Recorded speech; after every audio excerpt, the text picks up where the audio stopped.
네, 안녕하세요. 비전공자도 합격하는 국제무역사 1급. 오늘은 대외무역법 두 번째 시간입니다. 오늘 저희가 살펴볼 부분은요, 바로 231페이지 수출입 거래와 관련된 부분이고요. 이 수출입 거래에 대해서는 분량이 좀 많이 배정이 되어 있어요. 그래서 오늘 우리는 231페이지에서부터 237페이지까지 이번 시간에는 공부를 하고, 그러고 나서 몇 페이지죠? 우리 248페이지에 있는 문제를 좀 살펴본 후에 이번 시간은 마무리를 할 수 있도록 그렇게 하겠습니다. 우리가 무역 거래, 수출입 거래를 할 때에는요, 기본적인 원칙이라는 게 있어요. 일단 기본적으로는 자유무역을 지향하고 있습니다. 자유롭게 거래하세요. 대신에 너 그 자유무역을 하면서 성실하게 책임감을 가지고 그 거래를 하시고요. 모든 것은 당신의 책임입니다. 라고 이제 그렇게 이야기를 하고 있습니다. 자, 자유무역 원칙이지만 어떠한 관리는 좀 하고 있어요. 그래서 수출이나 수입에 어떤 특별한 사유가 있을 경우에는 제한을 둔다던가 또는 어떤 금지를 시킨다던가 하는 그런 것들이 있거든요. 그래서 수출입의 어떤 다 살펴볼 내용들인데요. 제한이나 금지를 시키게 가끔 하는 규정이 또 있고요. 그리고 수입에 어떤 제한을 두기도 해요. 이거는 우리 대외무역법 내용이고요. 여기에 덧붙여서 우리가 나중에 관세법에서도 여러 가지 제한을 두고 있는 게 있는데, 특히나 수출입 금지의 대상을 구체적으로 정하고 있는 게 있다. 자, 수출입 제한이나 금지를 하는 건 어떤 게 있느냐? 우리가 다음에 살펴볼 수출입 공고라고 하는 게 있고요. 그리고 통합 공고라고 하는 게 또 있고요. 그리고 특별 조치라고 하는 게 있습니다. 그리고 수입 제한과 관련해서는요, 수입을 우리가 금지시키지는 않는데 그 수입의 수량을 제한을 하겠다라고 하는 수입 수량 제한 조치가 있어요. 그래서 사실 이런 부분들이 지금 시험 문제에 계속해서 출제가 되고 있기 때문에 큰 틀을 먼저 이해를 해두시고 우리가 오늘 내용을 좀 하나씩 살펴보면 더 좋겠습니다.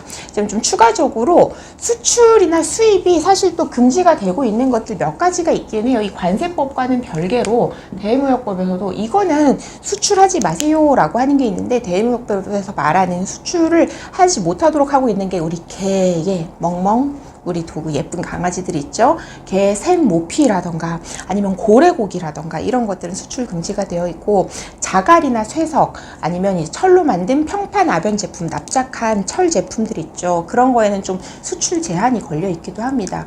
그리고 수입 금지를 딱히 막 정해놓고 있진 않은데 수입이 제한되는 물품들도 있어요. 그래서 항공기 부분품이라던가 아니면 타이어 같은 것들, 이런 거에는 약간의 제한이 있다.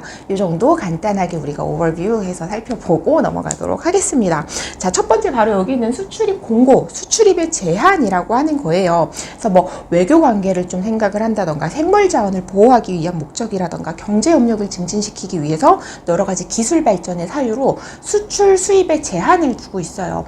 제한을 두면서 이런 몇 가지 사유에 해당하는 물건들을 수출입을 하고 싶으면 승인을 받으세요 라고 이야기를 하는 것이 바로 수출입의 제한입니다. 이런 거를 굳이 수출입을 하고 싶으면 승인을 받으세요 라고 하면서 승인을 받지 않아도 되는 예외 대상, 면제 대상도 정해놓고 있고요. 그런 것들을 하나씩 살펴보도록 하겠습니다.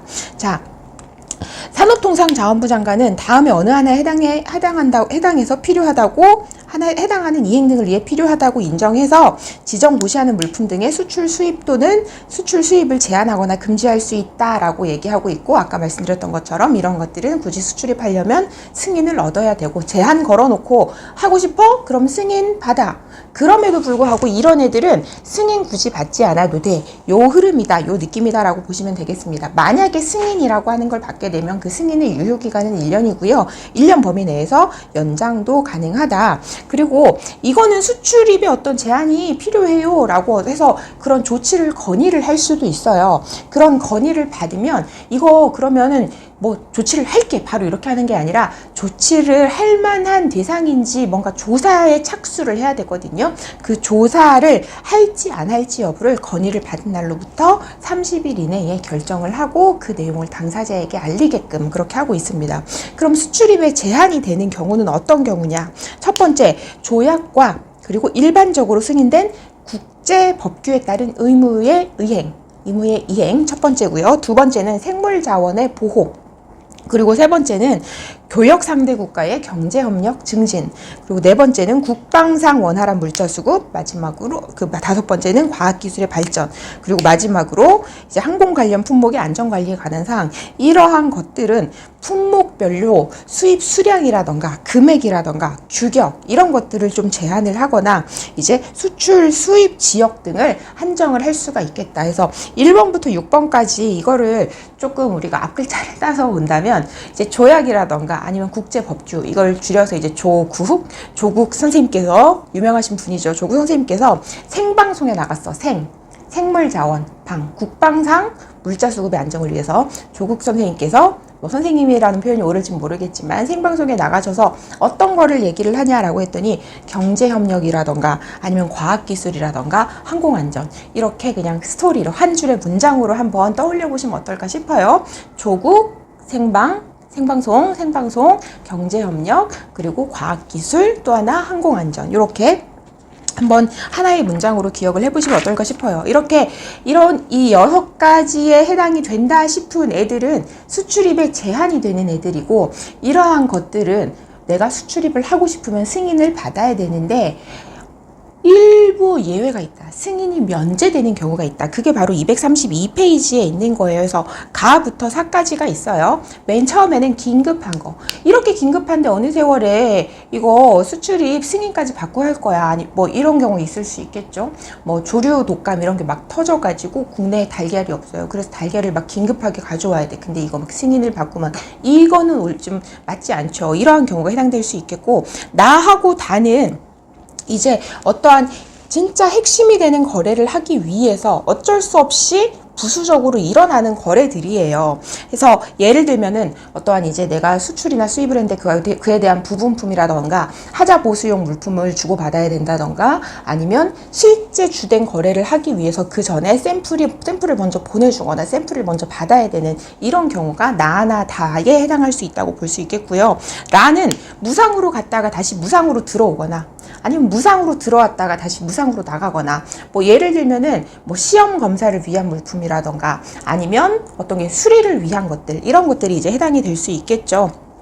자, 그리고 이제 마 같은 경우에는 지역입니다. 지역. 특정 지역으로 수출을 하거나 특정 지역으로부터 수입을 하는 것들, 또는 이제 바 같은 경우에는 공공성을 가지고 있는 물품들 이어서 이제 수출입을 제한할 필요가 굳이 없겠다라고 인정이 되는 경우고요. 마지막이 상행위 이외의 거래 목적, 그러니까 우리가 해외 직구하는 것 같은 그런 물품들이다라고, 자가의 사용 또는 소비, 개인이 사용하기 위해서 해외 직구하는 그런 물건들이 해당될 수 있겠다라고 이렇게 보시면 되겠습니다. 이러한 것들은 어떻다고요?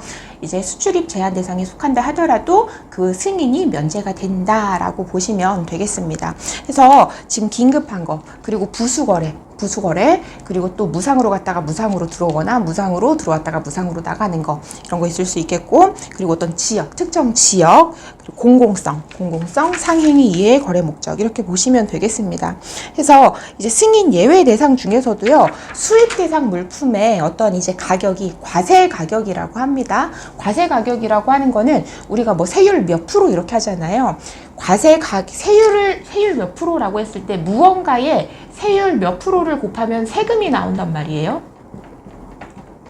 요거를 말해요. 요거를 이제 과세 가격이라고 하는데, 요 과세 가격이 500만 원을 넘어가게 되면은 이제 수입 승인서를 요구할 수 있다 하고, 또 사실 예외 규정에도 단서가 이런 식으로 붙어 있어요. 그래서 제가 방금 말씀드린 그 부분도 참고를 해두시면 좋겠습니다. 그래서 이제 우리 수출입 제한, 수출입 공고라고도 합니다. 이 부분은 이렇게 정리를 해보고요. 자, 여기 이제 두 번째는 특별 조치가 그 다음에 나오게 됩니다. 그래서 무역에 관한 제한된 특별 조치라고 되어 있죠. 예를 들면 이런 것들이에요. 뭐 이라크 전쟁이 터졌어요. 그때에 뭐 이라크에 뭐 수출을 제한을 한다던가, 원자력? 일본에 이제 원전 유출 사고 이런 게 있었어요. 그때에 이제 뭐 일본에서의 수산물 수입을 금지한다던가 아니면 전 세계 유엔에서 대북 제재를 해요. 그러면 이제 북한산 이제 광물이나 이런 거는 수입을 금지시킨다던가 이런 것들을 이제 특별 조치다라고 생각을 하시면 되겠습니다.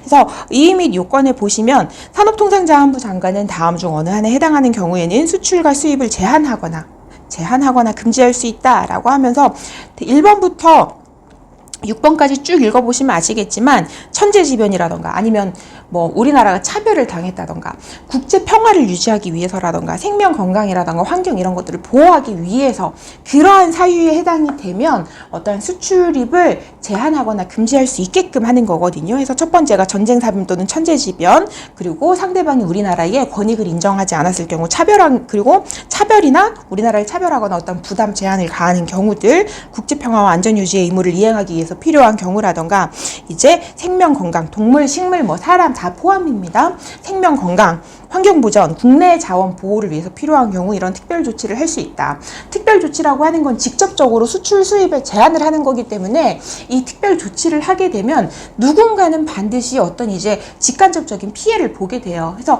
이런 것들은 그냥 갑자기 어느 날 제한해 이렇게 할 수가 없고 사전에 어떤 조사를 해야 돼요. 그 내용이 바로 233페이지에 나와 있습니다. 그래서 특별 조치를 하려면 어떻게 해야 된다? 조사를 해야 된다. 그리고 어떤 이해 관계자가 이거는 조사 좀 해주세요 라고 이제 요청을 할 수가 있다. 그리고 우리 아까 수질 공고 같은 경우에도 그랬지만 조사 요청을 하면 조사를 할지 말지 여부를 30일 이내 통보를 해주게끔 하고 있었잖아요. 특별 조치 또한 마찬가지다 라고 보시면 되겠습니다. 그럼 조사는 언제까지 할 수 있냐? 1년 이내에 끝마쳐야 된다. 지금 그렇게 확인을 하실 수 있고요. 만약에 필요하다고 이 생각이 되면 특별조사를 위해서 미리 교역상대국과 협의를 하여야 한다입니다. 하여야 한다. 이 부분 꼭 봐주세요. 하여야 한다에다가 제가 왜 이렇게 강조를 하고 있냐면 우리 그 다음 보게 될 수입 수량 제한 조치, 수량 제한 조치 같은 경우에는 보상을 할 수 있다고 되어 있거든요. 예죠. 그래서 지금 특별 조치는 협의를 하여야 한다지만 얘는 할 수 있다로 되어 있다 해서 이렇게 조금 구분을 해두시면 좋겠습니다. 그래서 우리가 지금 수출입 공고와 특별 조치 살펴봤고요. 이제 수입 수량 제한 조치를 볼 거예요. 그 뒤에 통합 공고를 볼 거고요. 근데 수입 수량 제한 조치는 내용이 조금 많고 우리 교재에도 텍스트로 좀 길게 돼 있다 보니까 집중도가 좀 떨어지실 수 있을 것 같아서 다 필요한 내용이어서 넣어두긴 한 거예요. 이런 글을 텍스트를 좀 읽으실 필요가 있는 게 왜냐면 우리 그 시험 문제로 출제가 될 때에는 이런 식으로 보기에 지문이 나오기 때문에 어쩔 수 없이 이렇게 좀 넣어두긴 한 건데 얘는 우리가 혼자서 좀 복습을 하실 때나 공부를 하실 때 간편하게 정리하실 수 있도록 제가 좀 실편에 적으면서 이제 정리를 같이 해볼 거예요. 자, 수입 수량 제한 조치 이름에서 딱 드러나죠. 어떤 물건이 우리나라로 수입이 되는데 그냥 막 가져올 수 있는 게 아니야. 세금 낸다고 다 가져올 수 있는 게 아니라 우리나라에서는 1년간 이 물건은 뭐 1000톤까지만 수입을 한다. 이렇게 제한을 탁 걸어버리는 거예요. 그걸 수입 수량 제한 조치라고 하는데 그러면 이거 어떠한 경우에든 할 수 있냐? 그거는 아니에요. 사유가 타당하게 있어야 돼요. 사유가 반드시 타당하게 있어야 되는데 그 사유는 특정 어떤 물품의 수입이 증가했다. 수입이 증가하면은 그러면 무조건 다 그냥 수입 수량 제한 걸 수 있냐? 그거는 아니고요. 이게 우리나라 국내 산업에 심각한 피해를 주고 있거나 줄 우려가 있거나 이러한 것들이 조사를 통해서 확인이 돼야 돼요. 이거 진짜 피해가 생기겠는데? 하고 조사를 통해서 확인이 돼야 되고 그리고 이거 수입 수량 제한해 주세요 라고 하는 어떤 그런 조치에 대한 건의가 좀 있을 필요가 있겠다. 그리고 우리나라 국내 산업을 보호할 필요가 있는 경우에 수입 수량 제한 조치라고 하는 거를 할 수가 있습니다. 그러면 이런 경우 있으면 무조건 하냐? 뭔가 고려해야 될 사항은 없냐? 진짜 수입 수량 제한 조치 할까 말까 할 때 고려해야 되는 사항이 일단은 그 건의 자체를 무역위원회에서 건의를 하는데요. 건의 자체를 이제 고려를 하고 건의의 내용을 그리고 우리나라 국내 산업의 어떤 보호 필요성 우리가 자유무역을 지향하고 있잖아요. 그럼에도 불구하고 이런 심각한 피해가 있다고 하는데 보호 필요성에 대해서도 좀 이제 고려를 하고 여러 가지 이제 피해를 보는 이제 당사자들이 생길 텐데 보상을 할 필요도 있겠죠. 보상이 필요한 경우도 있겠죠. 이때 보상 수준 그리고 우리나라 국민 경제 영향 우리 수출을 많이 하려고 하지만 수입도 국민에게 이로운 부분들이 많이 있잖아요. 우리가 이제 수입 제품 같은 경우에도 수입을 활성화를 하다 보면 좀 저렴하게 손쉽게 우리가 이제 국내에서 구매도 할 수 있고 그렇잖아요. 그래서 국민 경제에 어떤 영향 같은 것도 이제 고려를 해야겠고요. 또 이제 어떤 것들이 있냐면 이런 것들을 보호를 하면서 관계 행정기관이라던가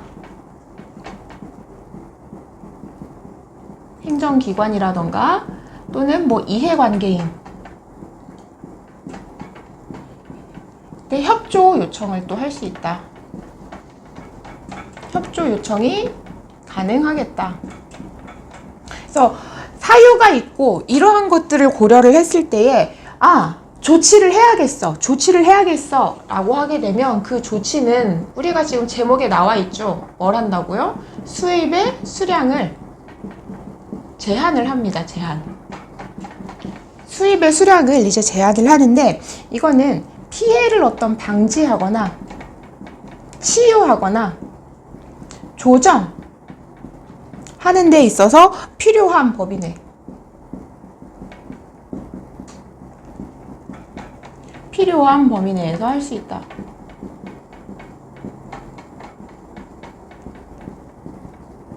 필요한 범위 내에서 할 수 있고 그러면 얼마나 그 수량을 어떻게 정할 것이냐라고 했을 때 최근 3개년도 수출입 물량을 연평균 수입량으로 환산을 하는 거예요. 뭐 나누기 3 하면 되겠죠.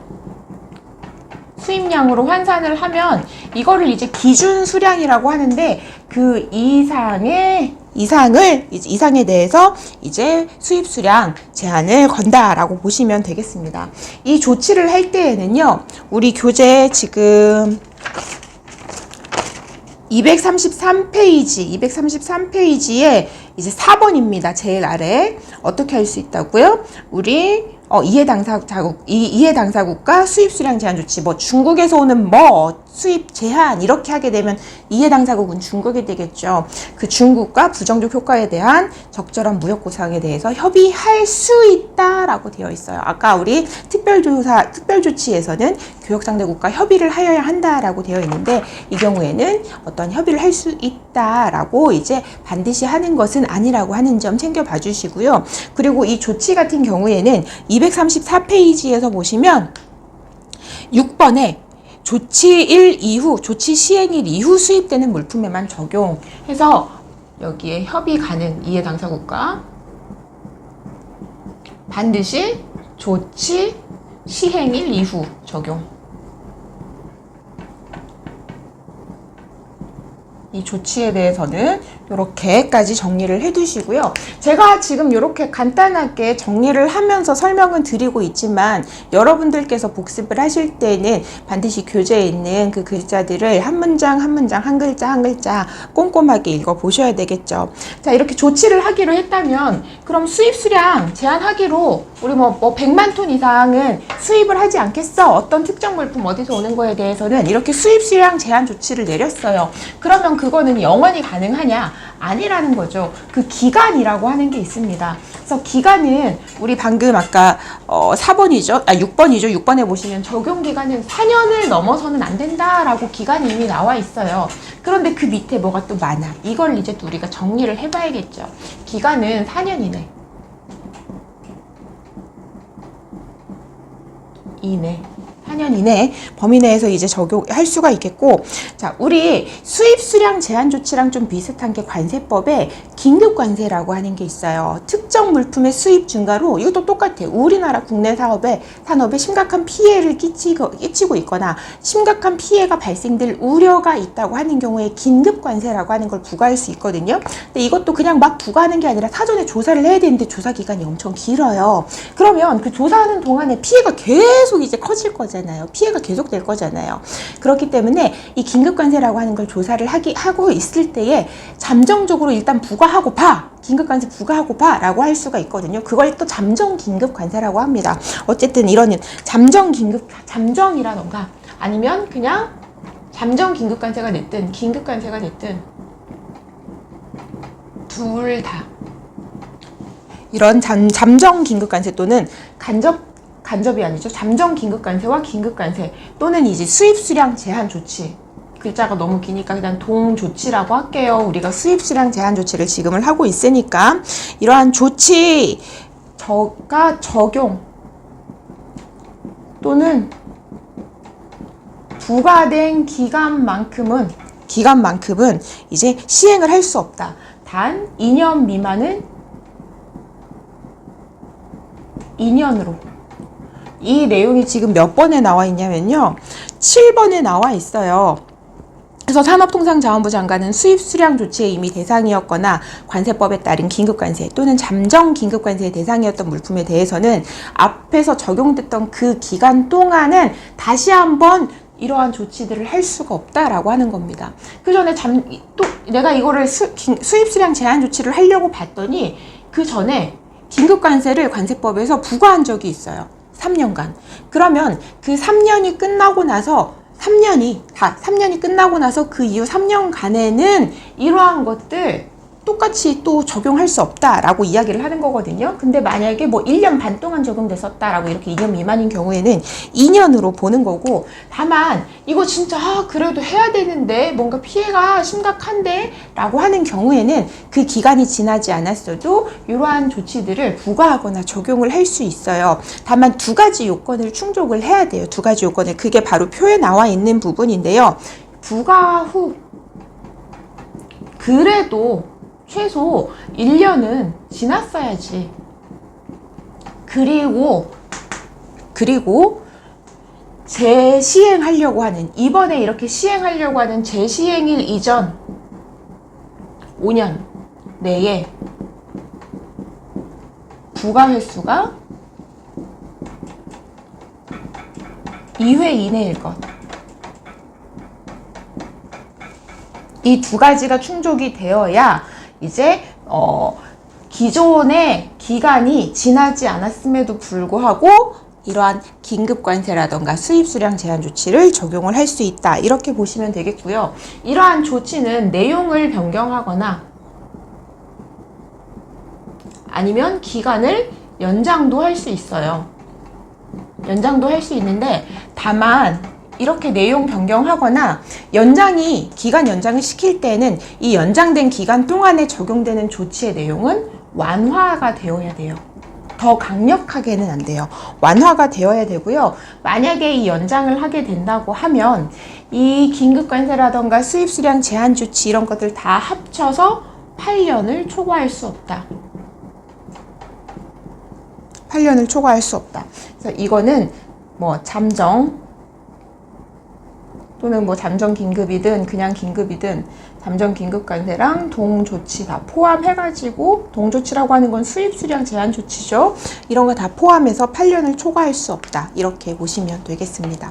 자, 이제 통합공고를 보도록 할게요. 이건 국민 건강이라던가 안전이라던가 어떤 이제 국민의 보호 목적으로 통합공고라는 걸 하고 있는데, 통합공고라고 하는 거는 이제 수출입을 할 때에 어떤 특정한 요건을 갖추도록 하는 거예요. 예를 들면 우리 어린이가 사용하는 장난감 수입하고 싶으면 우리나라에서 KC 인증마크 받아와 라고 하는 그런 것들입니다. 수출입 공고 같은 경우에는 뭐였죠? 수출입의 어떤 제한 품목을 정해놓은 거였죠. 그래서 수출입 공고와 통합 공고는 조금 이렇게 비교해봤을 때 서로 다른 개념이다 라고 하는 거를 이해를 하시고요.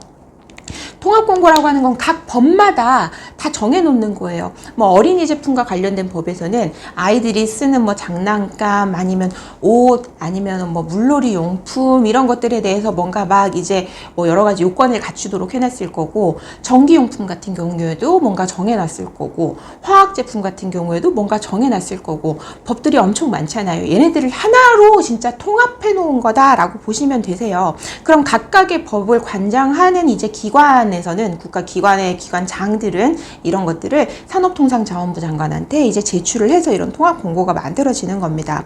특히 우리 235페이지의 3, 4, 5번 같은 경우에는 이제 시험 문제의 보기로 출제가 굉장히 빈번히 좀 되었던 내용들인데요. 보시면 우리가 통합 공고라는 게 있고 또 앞에서 봤던 수출입 공고라는 게 있고 그리고 뒤에서 이제 다음 강의에서 살펴볼 뭐 전략물자 어떤 관련된 또 공고가 또 있어요. 제한 사항이 있어요. 이런 것들이 중복으로 적용될 때에는 이때에는 모두 충족이 되는 게 기본입니다. 모두 충족이 되는 게 그게 3번에 있는 내용이고요. 자, 그리고 4번에 보시면 한 개의 품목에 대해서 두 개의 법이 관련되어 있는 경우 이 경우에는 둘 다 충족을 해야 돼. 어떤 경우가 아니라면 용도에 따라서 뭔가 적용되는 경우가 아니라면 말이 어렵죠. 예를 들면은 이런 거예요.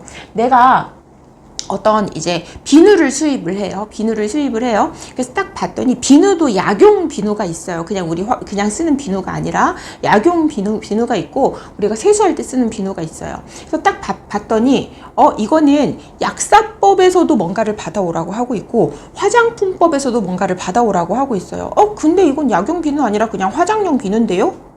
화장용이라고 한 용도와 관련이 된 경우에는 그 용도에 맞는 화장품법에 따른 요건만 충족을 하면 되지 약사법까지는 받지 않아도 된다. 이렇게 용도로 나누어져 있는 경우가 아니라면 두 개 이상의 법령에 관련된 경우에는 두 가지 모두 충족을 해야 된다. 이렇게 보시면 되겠고요.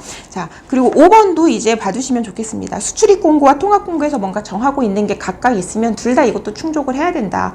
아까도 말씀드렸지만 수출입 공고와 통합 공고는 서로 달라요. 그 성격 자체가. 그렇기 때문에 두 가지가 적용되는 경우에는 이제 각각 이제 독립적인 규정이기 때문에 이걸 둘 다 충족을 해야 된다라고 보시면 되겠습니다.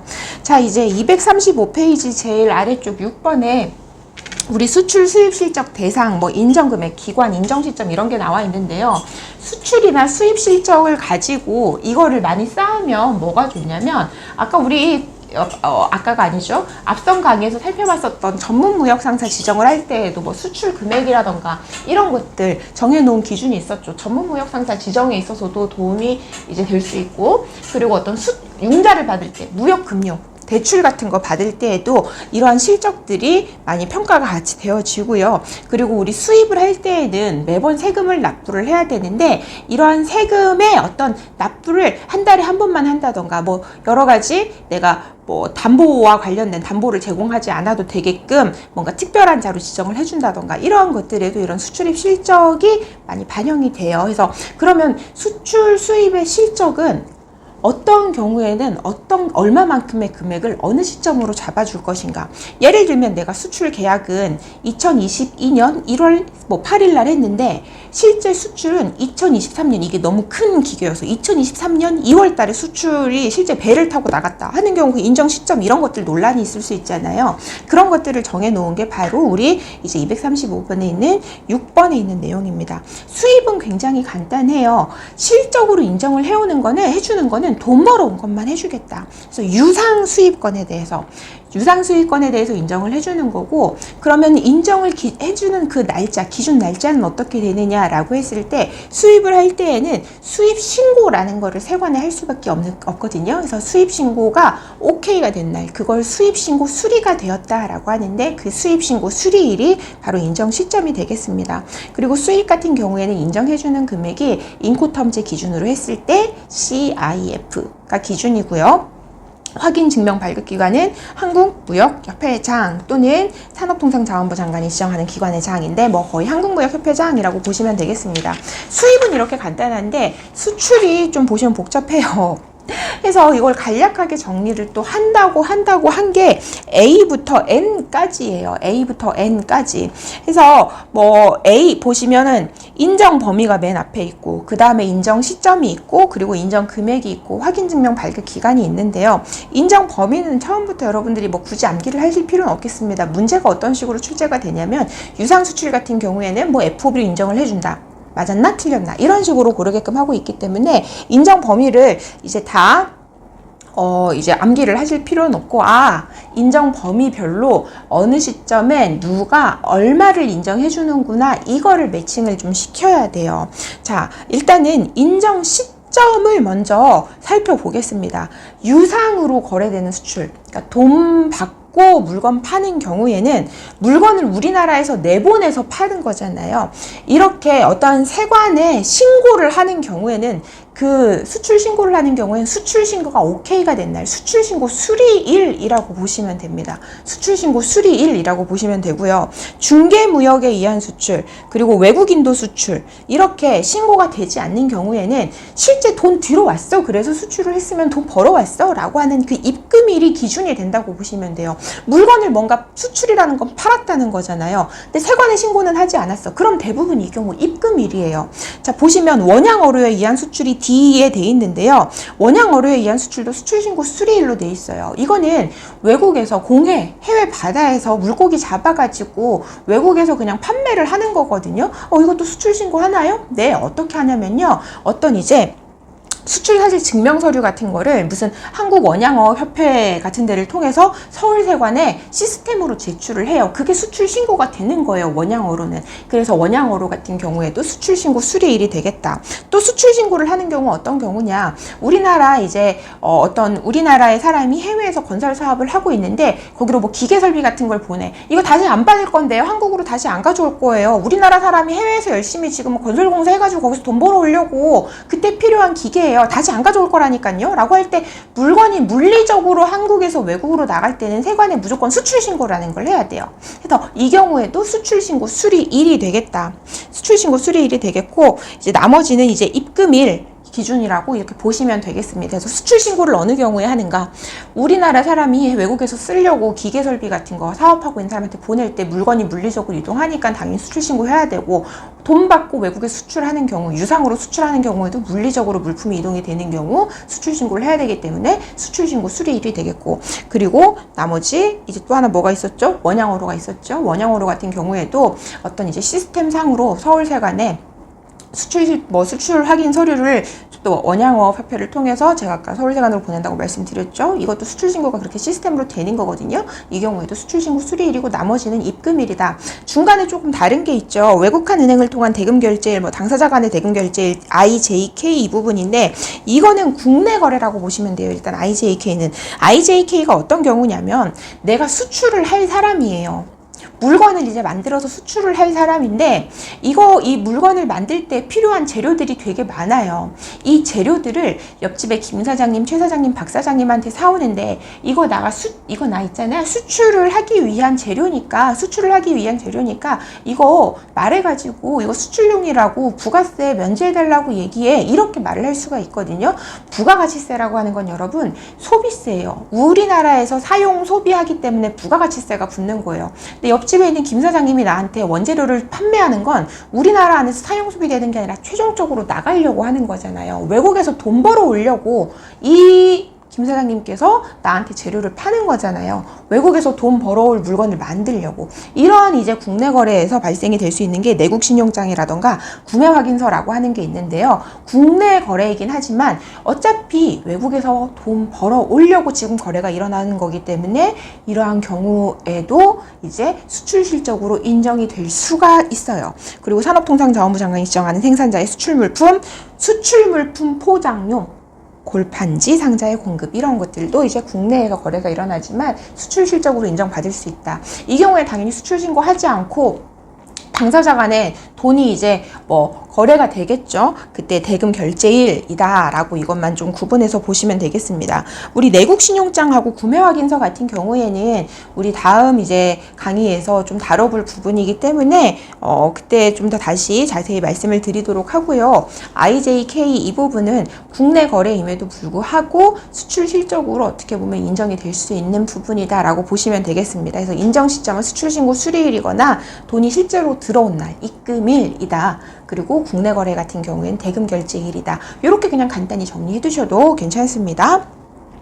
자, 인정 범위 우리가 너무 이제 하나도 안 보고 좀 넘어가는 그런 부분이 있는데, A 같은 경우에는 우리 가장 생각하는 일반적인 수출이고요. B 보시면 중개무역에 의한 수출. 중개무역 같은 경우에는 제가 아까가 아니라 첫 번째 시간에서 이제 보세구역 얘기하면서 말씀을 좀 드렸죠. 외국인도 수출 말씀드렸고요. 원양어로 용역 수출과 전자재 형태의 무채물의 수출, 이것도 우리가 첫 번째 시간에서 좀 다뤘던 내용이고요. 자, G 같은 경우에는 해외 전시회에 우리나라 물건이 많이 나갔어요. 근데 그냥 전시하려고 나갔어요. 전시하려고 나갔다가 그냥 나갔다가 돈 안 받고 거기서 판매가 된 거예요. 이런 경우를 말하는 거고요. 그리고 L 같은 경우에는 내가 외국 사람한테 물건을 팔았어요. 외국에서 돈 받았어요.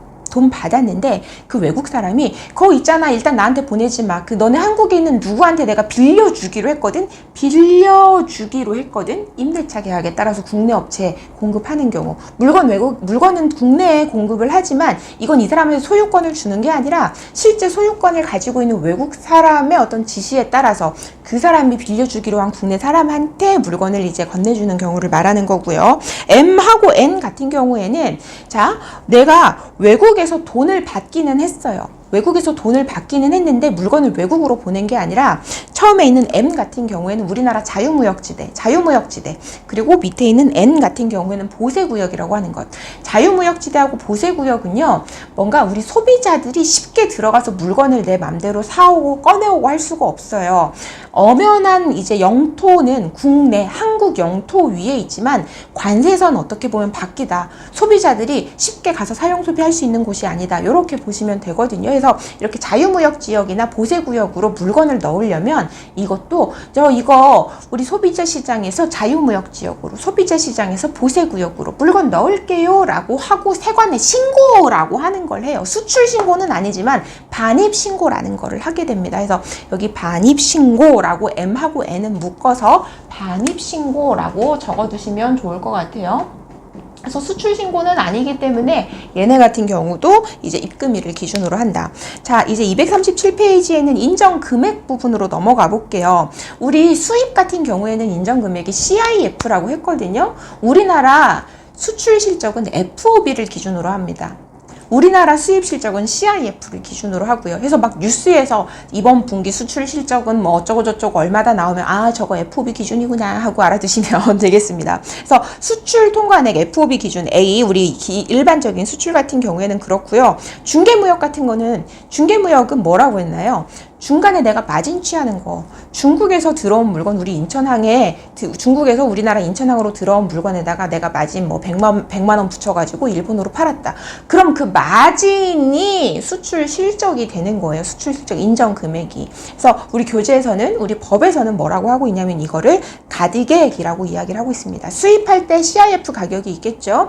이걸 이제 내가 마진을 붙여서 수출할 때의 FOB 가격, 수출 FOB 가격. 요거 CIF 빼기 FOB를 한 것. 바뀌시면 헷갈리시면 안 돼요. 수입 가격에서 수출 가격을 뺀 거죠. 그래서 이렇게 수출 FOB 가격에서 수입 CIF 가격을 뺀 것, 이렇게 헷갈리시면 안 되겠다.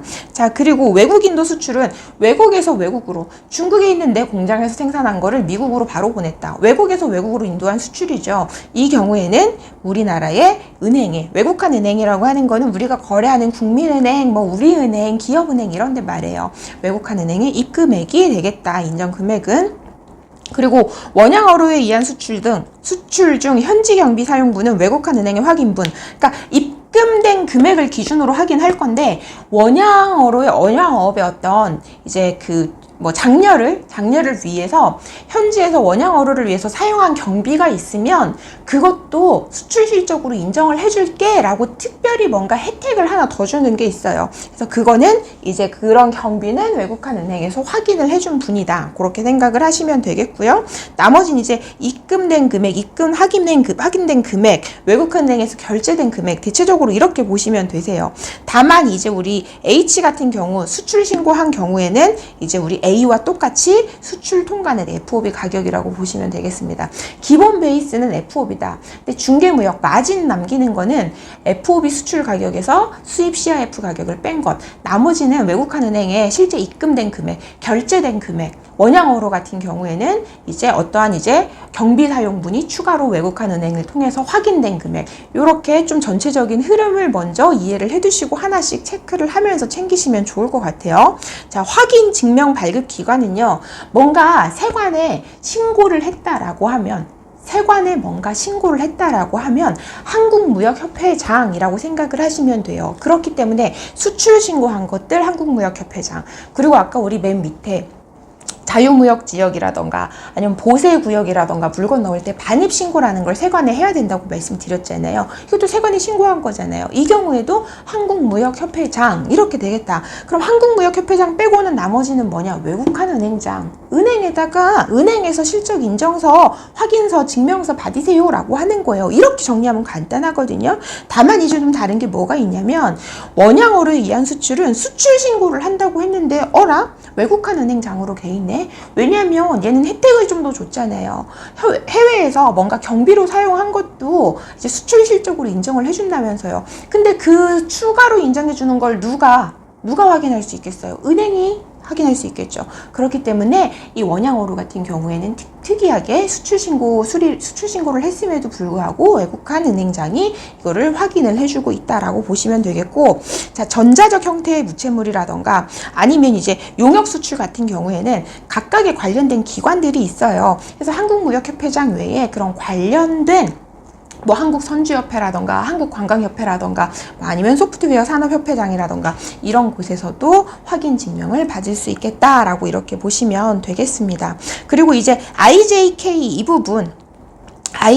이 부분은요, 우리 내국 신용장이나 구매 확인서라고 하는 거는 이제 다음 강의에서 배우긴 할 건데 서류예요. 서류인데 전자적으로 우리가 신청을 하고 받을 수가 있거든요. 그럼 그 전자무역 기반 사업자가 그 내용을 다 알고 있을 거잖아요. 그렇기 때문에 이 경우에는 전자무역 기반 사업자도 같이 포함이 되어 있다라고 이렇게 보시면 되겠습니다. 그래서 236, 237페이지에 걸쳐져 있는 내용이 시험에 나오긴 나와요. 근데 이걸 한 문제 정도, 두 문제 정도 나오는데 하나하나 다 암기하시긴 어렵단 말이에요. 그래서 가장 먼저 이제 이 부분을 공부하실 때 살피셔야 되는 거는 인정 범위. 아, 이런 수출, 중개무역은 이런 수출을 말하는구나. 원양어로는 이런 수출을 말하는구나. 외국인도 수출은 이런 걸 말하는구나. 라고 하는 이 내용을 먼저 이해를 하시고 뭔가 수출 신고를 했다라고 하면 그 수리일이 인정일이 되고 나머지는 돈 들어온 날, 돈 결제한 날, 이날이 인정 시점이 된다라고 하는 큰 흐름 보고 하나씩 읽어보시고, 인정 금액은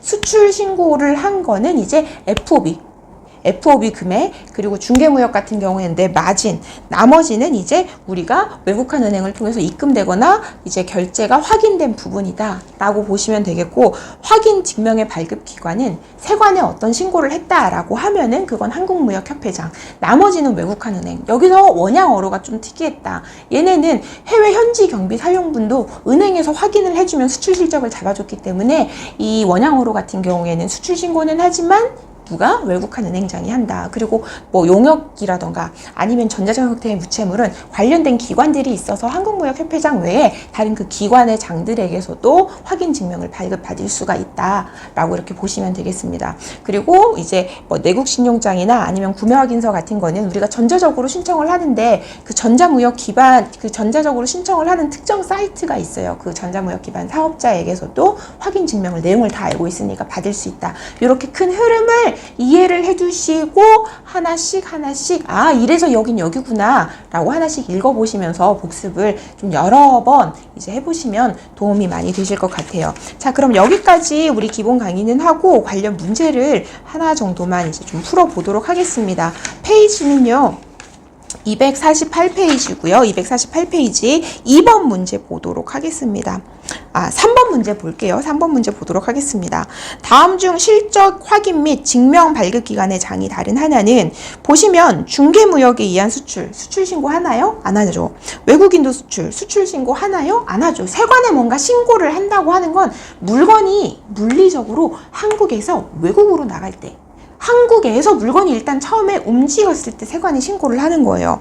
3번, 처음에 무상으로 반출하는 물품의 수출로서 현지에서 매각된 것, 이런 것도 사실 나갈 때 수출 신고를 하기는 하는데 이제 그냥 나가는 경우들도 많이 있거든요. 수출 신고 없이 뭐 까르네라던가 이런 여러 가지 다른 방법으로. 그래서 어쨌든 뭐 너무 상세하게 말씀드려서 헷갈리실 수도 있는데 1, 2, 3번 같은 경우에는 외국한 은행이다. 외국한 은행. 그런데 4번 보기 보시면 자유무역 지역으로 반입신고 어디 한다고 했나요? 세관에 한다고 했죠. 세관에 뭔가 신고를 한다. 그럼 어디다? 누구다? 한국무역협회장이다. 해서 서로 다른 하나는 4번이 되겠다. 해서 정답은 4번이 되겠습니다. 우리 이 수출 실적 이제 대상, 시점, 범위, 그리고 어떤 확인증명기관장 조금 헷갈리실 수 있는데요. 말씀드렸던 것처럼 큰 흐름 한번 쭉 이제 이해를 잘 해보시고 꼼꼼히 여러 번 복습을 하신다면 문제를 쉽게라고 말씀드리진 않지만 잘 풀어내실 수 있을 거라고 생각합니다. 이번 시간도 수고 많으셨고요. 꼭 복습하면서 마무리해주세요. 수고 많으셨습니다.